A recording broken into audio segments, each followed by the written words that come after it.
Yeah, Kathy, we were expecting JB Pritzker to come out any time now. His campaign said he would be coming out around 9 o'clock. Right now, we continue to wait for that to happen and waiting for word back from his campaign as to how soon. No word on that. But the remarkable thing, perhaps, about this race, to some at least, is how quickly it was called. An hour and 15 minutes after the polls closed, JB Pritzker was already being declared the victor in the Democratic primary for governor. And this has been the most expensive primary. He dropped $70 million of his own money into this primary. And as you were alluding to earlier, the race for governor, if he does end up going against Bruce Rauner, is predicted by many to be the most expensive governor's race in U.S. history, topping $300 million by some estimate. Already, JB Pritzker's people are celebrating here. Very, very festive atmosphere, as you can kind of see behind us. They've just made it an early night of celebrating, and you can bet that he's going to be kicking into gear and running for governor straight out of the primary tomorrow morning. They'll be wasting no time. And from what we're hearing from people close to his campaign and people close to him who have been part of the campaign all along, he's going to just be going on the attack against Bruce Rauner and focusing on what they consider his failures right out the bat. So it is going to be a very, very rough campaign between now and November if it's JB Pritzker against Bruce Rauner. It seems there's little rumblings up front. We'll keep an eye here and bring you JB Pritzker when he comes out. Posted on that, you're talking, of course, about who he'll face on the Republican side. I'm just looking at the latest results. They've got about 63% of the vote counted across the state. Bruce Rauner still holding about that 4% lead over Jeannie Ives this evening. What a turn, though. We've been talking about the other candidates in the race. On the Democratic side, Chris Kennedy and his supporters spending this primary night in River North. ABC7's Judy Sue joining us live tonight with his campaign. Judy? And Ellen and Kathy, Chris Kennedy actually just took the stage and finished addressing the crowd here tonight. I can tell you in this ballroom, there was still a sense of a shock and simply disbelief, I think, that this race was called so early in the evening. You're looking at the crowd on the stage. Chris Kennedy taking the stage, took some pictures with the crowd, of course, to a round of applause saying that the voters of Illinois have spoken. He thanked his supporters. I know what's right about this state, and the people who live here is much stronger and much more powerful than all that is wrong with it.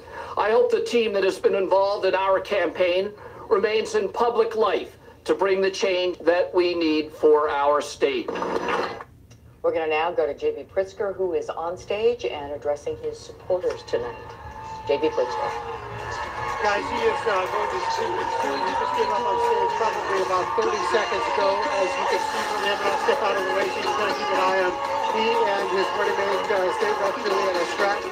Obviously, all smiles up there, celebrating a victory that they never really felt was in doubt. At least now they're saying that. Their campaign had better polling numbers than the most recent ones we saw, which showed him with a 7-point lead over Chris Kennedy, which just shows you that some polls, you can't always buy into them, and they don't always tell the story. But right now, JB Pritzker is celebrating, and after spending $70 million on his campaign, looks like he's going to let Juliana Stratton make the first speech tonight.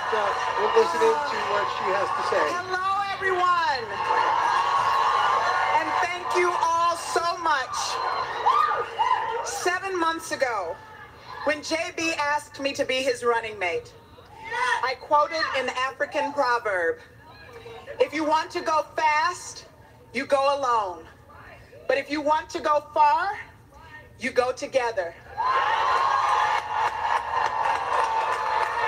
Well, tonight, we have gone far together. It might say JB's name and mine on the ballot, and on the signs that you're holding, and the buttons you're wearing. But none of this would be possible without all of you. To the thousands and thousands of people across this state who knocked on doors, made phone calls, who shared their ideas and helped shape our policies, who gave their time and their energy and their passion to this race, from the bottom of my heart, I thank you.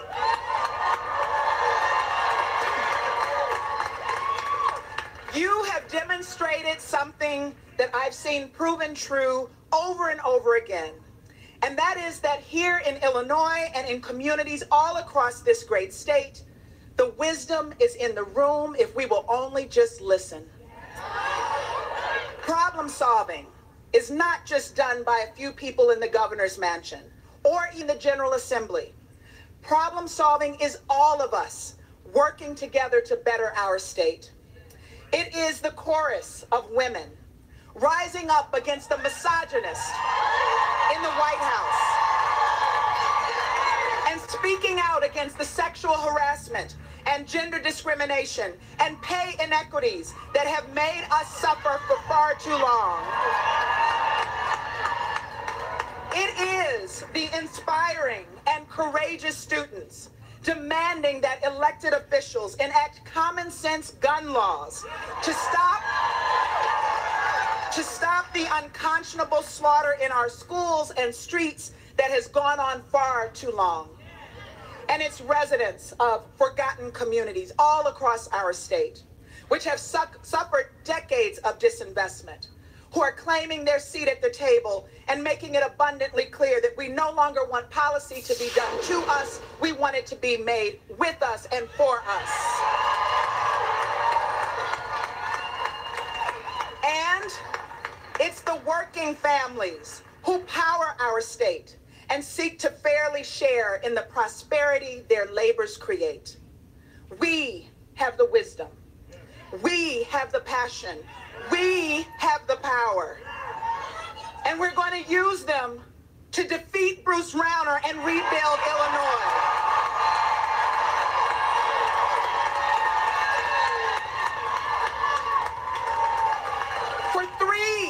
For three long years, we have been lied to and let down by this governor. For 3 long years, we've seen the profound damage Bruce Rauner has inflicted upon our communities. For 3 long years, children, seniors, persons with disabilities, veterans, families, and individuals in every corner of our state have paid a severe price because Bruce Rauner has failed us. But tonight is the beginning of the end of Bruce Rauner's failed governorship.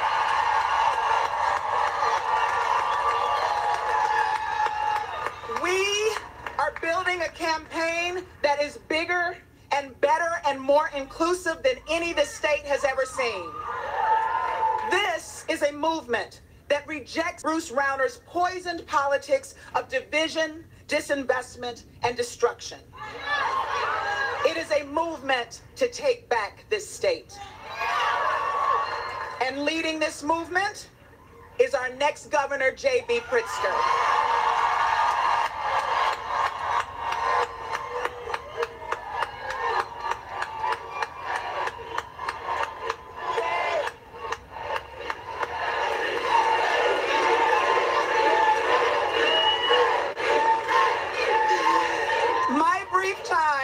My brief time in Springfield quickly showed me the terrible consequences when we lack a caring and competent chief executive. And then I met JB. I saw his strength, his passion for bringing people together, his generosity, and his ability to get big things done. But more than that, I saw his compassion. And I saw someone who was deeply affected by the many people who were hurting because of Bruce Rauner's failure. And someone who decided he could not sit on the sidelines, risking another 4 years of Rauner's division, disinvestment, and destruction. JB, I am grateful for your leadership, for stepping up for Illinoisans in every corner of this state, and for asking me to be your partner in helping to create a future Illinois with abundant opportunities for all. JB and I are ready for the fight.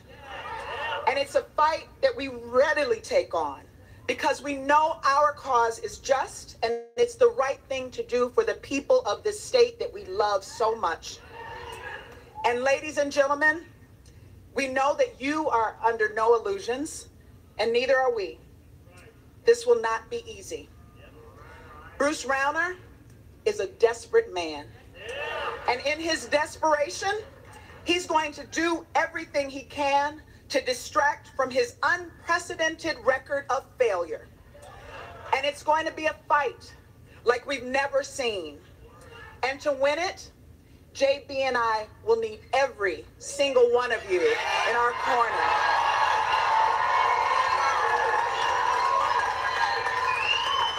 I know we're ready. I know we have what it takes. And together, we're going to take down Bruce Rauner. We're going to take back Illinois. We're going to get this state back on track. And we will continue to go far together.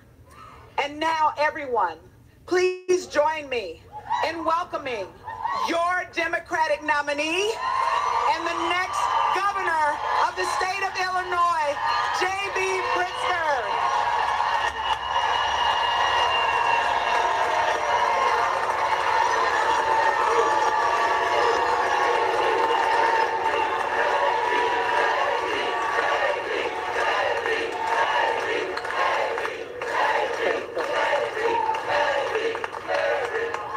Well, ladies and gentlemen, give it up for the greatest partner that a governor of a state could ever have. The next Lieutenant Governor of the state of Illinois, Juliana Stratton.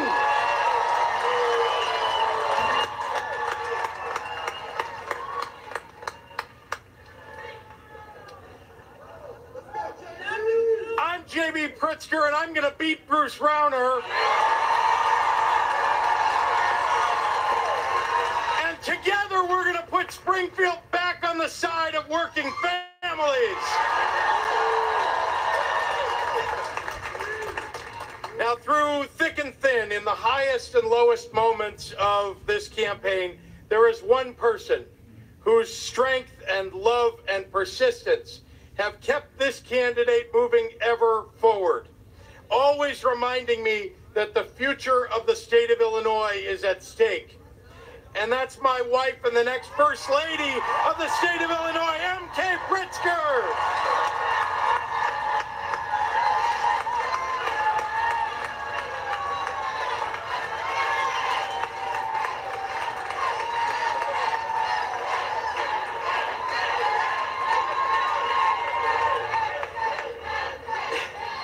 Thank you also to my daughter Teddy and my son Donnie for making me proud every day and being enthusiastic and engaged in this campaign.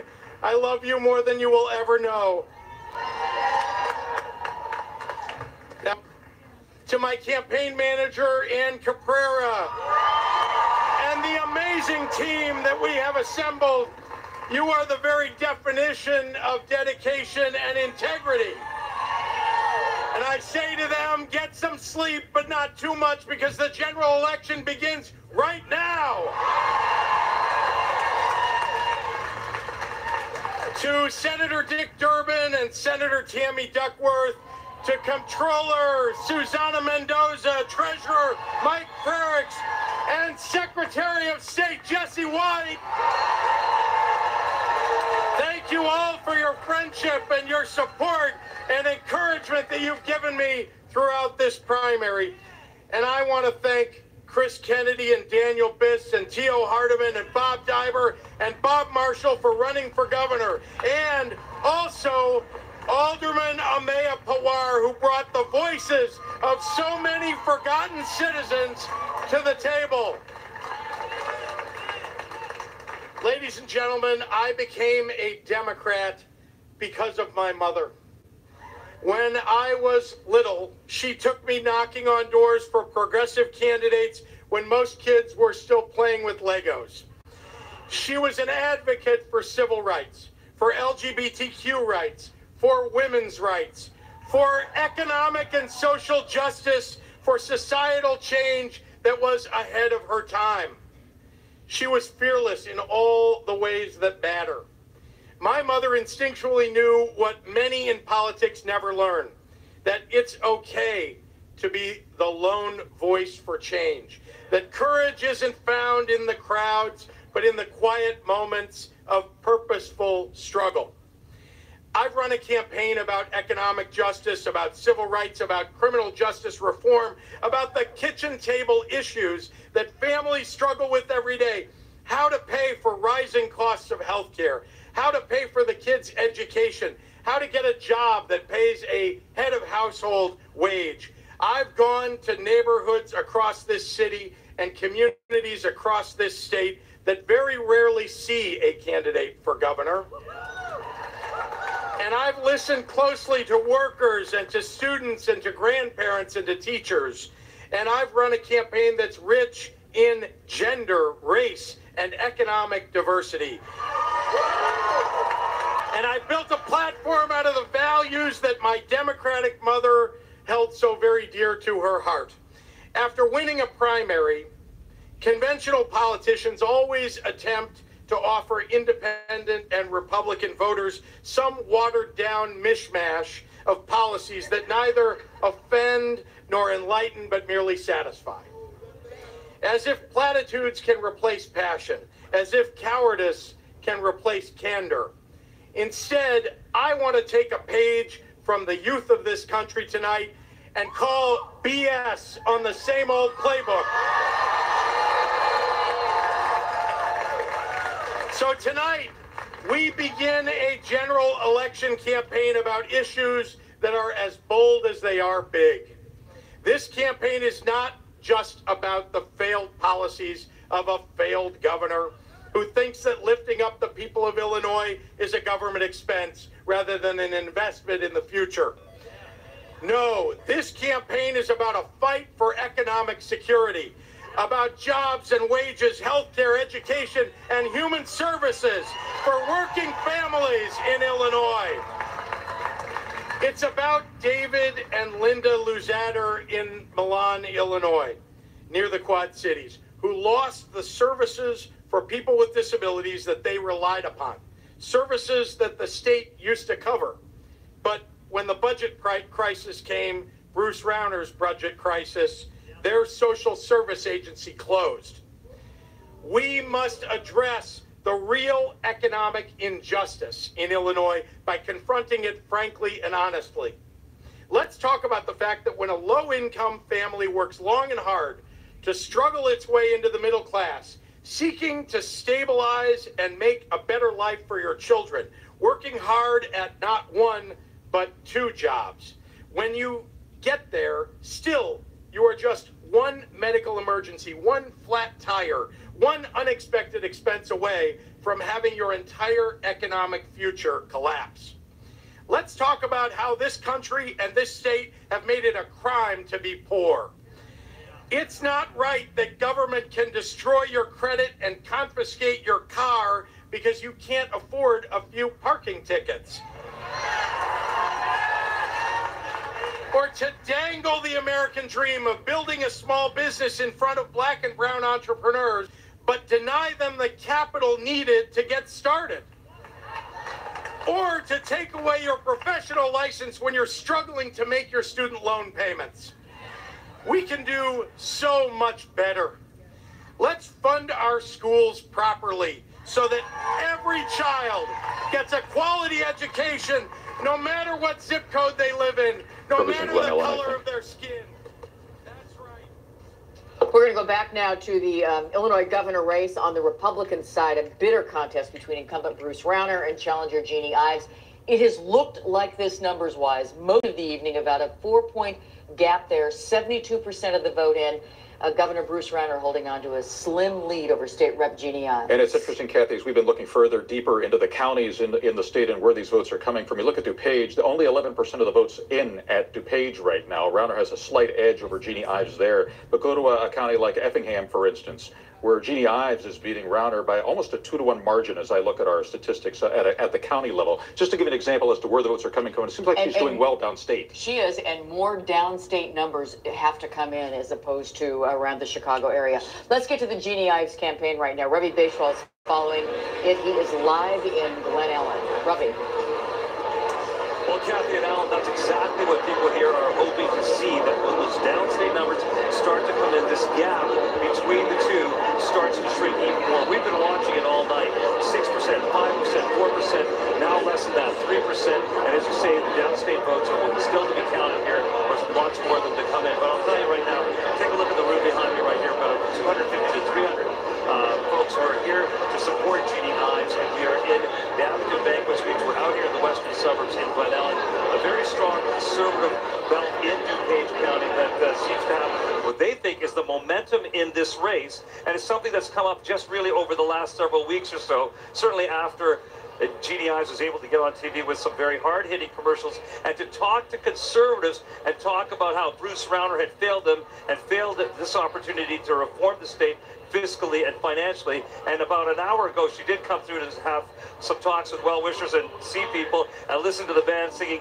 "Go Jeannie Go." And here's a little bit about what she had to say if she actually wins tonight. Well, we're going to get started right away on winning in November, bringing Democrats to our side on a policy issue because everybody's getting pummeled in the state of Illinois financially. And it's time for all Illinoisans, not just Republicans and not just conservatives, to wake up to that reality. Governor Rauner's arguing for good things for the people of Illinois. He's been willing to put his resources, his time, and his talent into shaking up Springfield to bring about a better Illinois. And that's why I'm supporting Governor Rauner.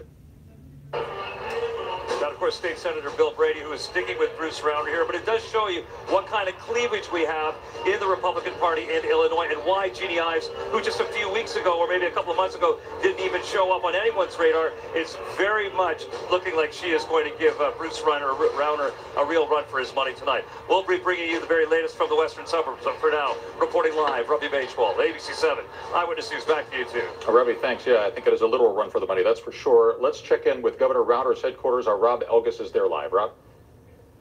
Yeah, Alan, good evening to you. This is a full ballroom right now, and they've been watching some of what you've been watching as well. JB Pritzker speaking about his win. The volume not up here, though. Many people just casually taking a look, some taking selfies, not really paying attention to that. But the GOP chair is also here. He says they're confident. By the way, Governor Bruce Rauner not here. He's watching the returns from his house. We're told he will not come here until this is called in his favor. Alan and Kathy. Nail biter for night, Rob. Thanks so much. And we have more coming up on ABC7 News at 10 o'clock. We'll see you there. Join us.